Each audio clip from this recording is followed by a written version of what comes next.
Hi everyone, this is my simplified Roti Canai recipe. Start with 2 cups of cake flour or 2 cups of all-purpose flour, replacing 2 tablespoons with cornstarch. Next, add 2 tablespoons of butter and 2 tablespoons of grapeseed oil to a smaller container. Add 2 tablespoons of the flour mixture and combine.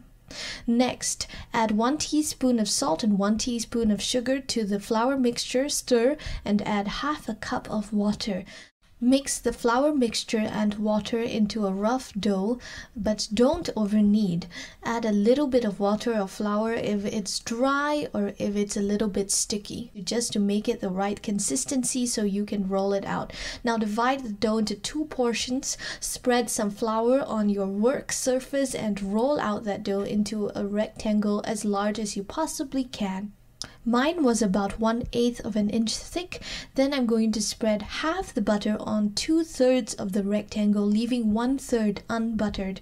I'm going to take that unbuttered side and fold it over the center, and then take the buttered side and fold it over that. So I have the letter fold, which I'm going to roll into a cylinder, lightly oil, cover, and put in the fridge to chill. Then repeat for the other half of the dough. Now mine chilled about half an hour, or you can chill it longer. The butter will still be a little bit soft. Now the cylinder side is facing in one direction, and I'm going to roll the dough perpendicular to that into a long rectangle. You can divide this into sections to make into Roti Canai, but I'm going to roll it into a cylinder to cut it into thirds. You can cut it into half if you want larger Roti Canai.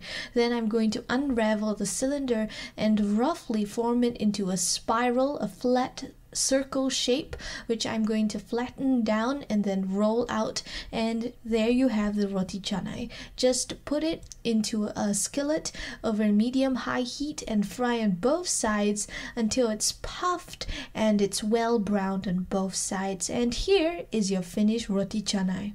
If you divide the dough cylinder in half, you will get a Roti Canai which is 7 to 8 inches in diameter, and if you divide it into thirds, you get a Roti Canai which is 5 to 6 inches in diameter. I hope you enjoy your Roti Canai making. Thanks for watching, like, subscribe, and bye!